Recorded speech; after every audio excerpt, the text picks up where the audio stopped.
Hi there. You're watching Grumpy Opinions. Outlander is the 18th century period drama about the Fraser clan, living out their days in pre-independence America, and there's a time travel element to the show as well. But you know that. Episode 4, Hour of the Wolf, finally follows on with Jamie and wee Ian heading back down to meet with the Cherokee again, and to give them the rifles. Only, when they arrive there, it turns out that the Mohawk supermodels have turned up to do a bit of trading, leading to Ian getting a bit morose and giving Jamie a long flashback exposition of what happened to him back when he lived with them. And basically, he fell in love, he got hitched, and then after a couple of miscarriages, his wife binned him for the supermodel. Understandable. And then the clan sent him back to the white folks because he had a broken willy. Or so they thought. That aside, Jamie consoles him. The next day things escalate because Indian Agent Number 2, Scotchy, really? Well, anyway, this homeless-looking guy sups up a whole load of Jamie's whiskey, and then when Ian and Supermodel get in a punch-up, he steps in, insults the Mohawk, and then ends up getting himself involved in a pistol duel. And in the interests of getting things over with, Jamie decides to arbitrate, but wouldn't you know, the wee tubby tramp guy decides to try and cheat, but Ian saves the day, and they all embarrass like the homeless-looking guy, and everybody's friends again. But except this guy, obviously, he just has to go home. But before they go, Jamie warns Chief Bird about the future and tells him to look out for his people no matter whose side they end up fighting on and against. So yeah, he's like, nice one, bear guy, thanks. Meanwhile, back home, Claire and Malva are testing out the ether on the twins and Lizzie because they need to get a bit of practice on 3 people for some reason. You know, mainly to get Malva a bit learned on how some of this medical stuff works so she can be a good apprentice. And after some chat, they have a go and yeah, it's all fine. Everyone's fine. And it turns out Malva's a really keen wee apprentice and she's super interested in Claire's book of strange drawings and medical notes, and she's happily allowed to keek at it and investigate. And then Jamie rides home, and this time it's Claire's turn to go running out with a massive ardour, and then they end up getting on right there in the stables. But somebody's peeking in on the sly. Well, you gotta get your kick somewhere, I suppose. So what did I think? Well, I thought this week was a really interesting change from normal, in the sense that you might recall I said last time that I'd really appreciate more time with the Native Americans, you know, that showing some of the tribes and what they get up to. I mean, hell, I've actually said several times during the course of Outlander that I would actually really love them to do a spin-off show about some of these tribes, and boom, this season gives us both the Cherokee and the Cherokee at the same time in the same episode. And also, you know, it's nice that we got a bit of clarity as to why Ian's so down in the dumps and why he was all suicidal and gloomy last season. And it all makes kind of sense. He's been rejected from his newfound family, you know, a life that he just bought into wholesale.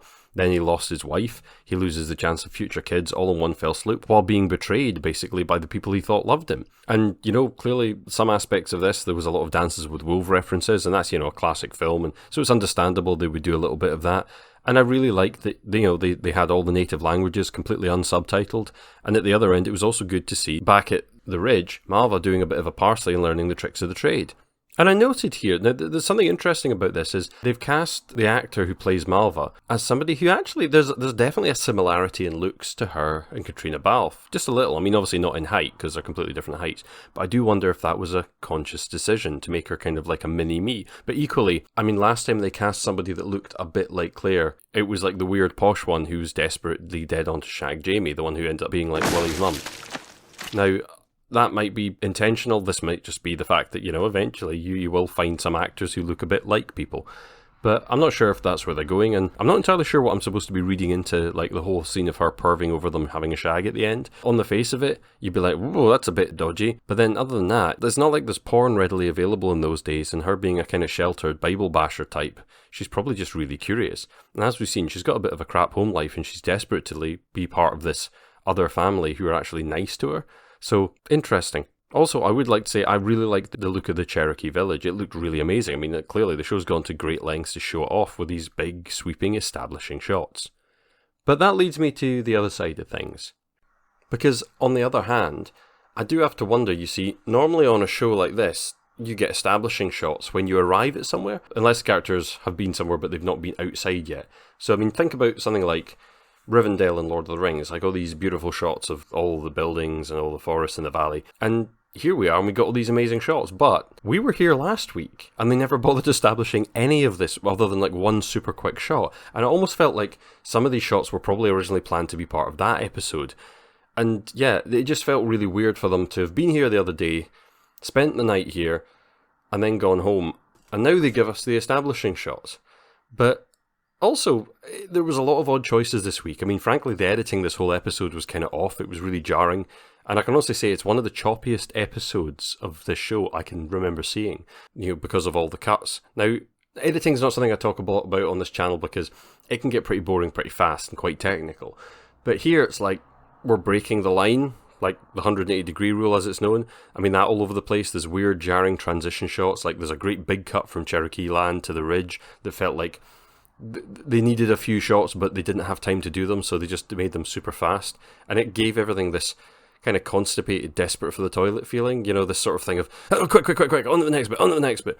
Also, I'm sure the ether scene is from the books, and I'm guessing we're establishing stuff that's going to be important later on, like we're maybe setting up Chekhov's ether, basically, or something.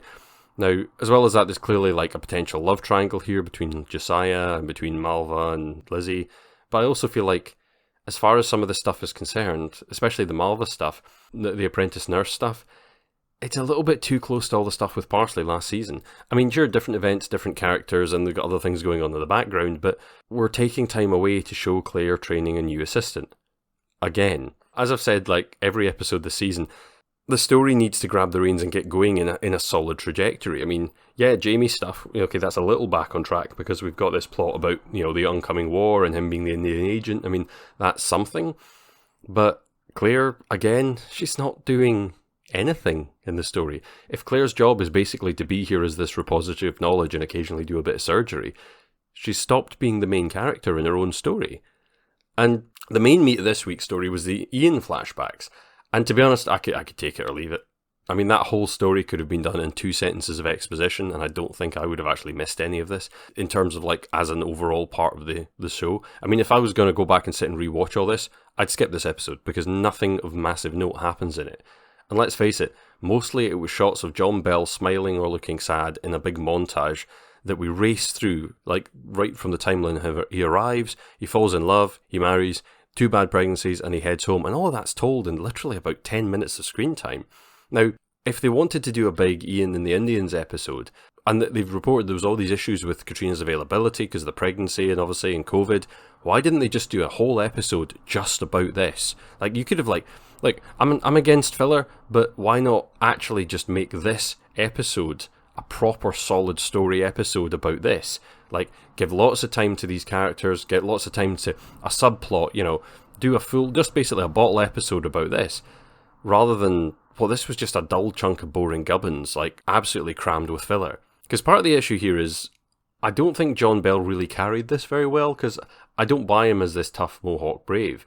He looks like, much like he is, he's a wee skinny Scottish teenager cosplaying as like a character out of a story. And I'm not knocking him. He's done great work on the show in the past. And, I'm one of those weirdos who really likes the Hobbit films, and he was really good in them. So, it's not that I don't like John Bell, and I don't like his acting or anything. Although, as we said, he does have the enunciating Scottish dialogue acting problem. But in this episode's story, I mean, look, half the plot was just flat out boring. I mean, honestly, who's this guy? Who cares about this guy? Now, honestly, the actor, he did alright with what he was given. But, I mean, this guy, he looks like a scarecrow. He pops up out of nowhere, instantly dives deep into Jamie's whiskey, while Jamie sits and looks askance at his drinking, which is ironic, because back at the Ridge, Jamie and Claire seem to have a whiskey in their hand every 2 seconds. And yet, this guy's like, oh, he drinks a bit, but then, of course, then he has to be an idiot, then he has to be racist, and then he's supposed to be ordered to be wrecked off of 12 whiskies, but an hour later, he's going to be fine to have a duel, and he looks stone cold sober. And all of this just felt completely flat to me. I mean, it feels like boring, time-wasting filler of the worst sort that we get in this show. Now, I get that the remit of Outlander is Jamie's the king of men, it's a show about Jamie and Claire, but nobody ever comes close to Jamie in honour and bravery, apart from, like, there's a few random people, mostly whom are basically dead at this point, and then there's some Native American supermodels, but they only appear as cameos, and everybody else he meets is usually a mentalist, or they're wee and fat, they're old and grim, or they're skinny and bony, and they're generally not as good looking as Sam Heughan. That's what this show is about. But we're now into season 6, and it feels like this was an episode or a plotline that was taken from way earlier in the show as like just a standalone sort of episode. But this felt almost like so formulaic, like it was something from like an old TV show like The Hulk or something. We're just at the point now where it's like, oh, we need something to happen. We need Jamie to show off that he's better than other men.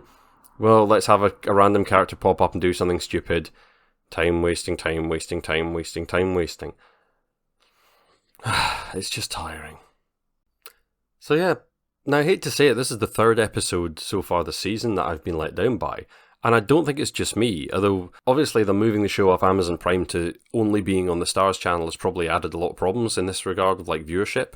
I actually looked up the viewing figures on Google, and no episode this season has managed more than about 650,000 viewers on the first live showing. Now put that in context, the first ever episode of this was the lowest one ever, which had 750,000.